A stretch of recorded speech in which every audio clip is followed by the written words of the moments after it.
Friends అందరికీ నమస్కారం అండి. ఇప్పుడే అందిన వార్త, సీఎం రేవంత్ రెడ్డి సంచలన నిర్ణయం, ప్రజలందరికీ ఊహించని గుడ్ న్యూస్ అంటూ లేటెస్ట్ అప్డేట్ అయితే రావడం జరిగిందండి. సో ఆ వివరాలు ఏంటనేది వీడియో రూపంలో తెలుస్తాయి. వీడియోని పూర్తిగా చూడండి, కంప్లీట్ ఇన్ఫర్మేషన్ అయితే అర్థమవుతుందండి.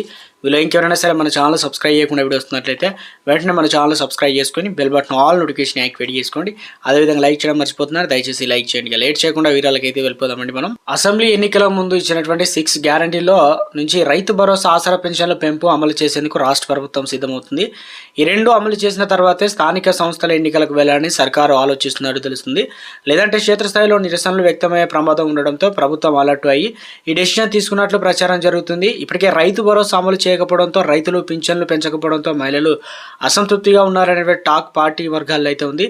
కులగణన సర్వేలో పాల్గొంటున్న ఎడ్మిరేటర్లు సైతం ప్రజలు రైతులు భరోసా ఎప్పుడు ఇస్తారు, పింఛన్లు ఎప్పుడు పెంచుతారు అనేటువంటి క్వశ్చన్లు చేస్తున్నారు తెలిసింది. దీంతో ఆ రెండింటిని అమలు చేయకుండా ఎన్నికలకు వెళ్తే మొదటికే మోసం వస్తుందని, ఎలక్షన్ ముందు అమలు చేస్తే రైతులు, మహిళల నుంచి పాజిటివ్ రెస్పాన్స్ ఉంటుందని చెప్పేసి భావిస్తున్నట్లు తెలిసింది. అయితే అసెంబ్లీలో రైతు భరోసా డిస్కషన్ అంటే వచ్చే నెలలో 2వ వారంలో అసెంబ్లీ సమావేశాలు ప్రారంభం కానున్నాయి. ఈ సమావేశంలో రైతు భరోసా ప్రత్యేకంగా చర్చించాలని ప్రభుత్వం భావిస్తున్నట్టు తెలిసింది. ఎన్ని ఎకరాల వరకు రైతు భరోసా ఇవ్వాలనే అంశాలపై ప్రభుత్వం ఇప్పటికే విస్తృతంగా అభిప్రాయాలు కూడా సేకరించింది. డిప్యూటీ సీఎం బట్టి విక్రమార్క నేతృత్వంలో మంత్రివర్గం ఉపసంఘం అన్ని జిల్లాల్లో పర్యటించి రైతుల సంఘాలు, ప్రజల నుంచి అభిప్రాయాలు సేకరించింది.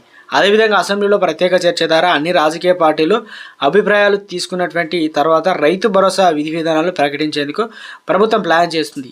ఇటు సర్వే సైతం ఈ నెల చివరి వరకు కూడా ముగియనుందనమాట. ఆ తర్వాత రాష్ట్రంలో బీసీ జనాభా ఏ మేరకు ఉందని చెప్పేసి క్లారిటీ వచ్చేస్తుంది. అలాగే లోకల్ బాడీలో రిజర్వేషన్ సైతం ఫైనల్ కానున్నాయి. సంక్రాంతి తర్వాత లోకల్ బాడీ ఎన్నికలకు షెడ్యూల్ అయితే విడుదలయ్యే ఛాన్స్ ఉండడంతో ఈలోపే రైతు భరోసా ఇచ్చి తీరాలని చెప్పేసి టార్గెట్లో ప్రభుత్వం ఉన్నట్లు ఓ మంత్రి అభిప్రాయపడ్డారనమాట. సో మొత్తానికి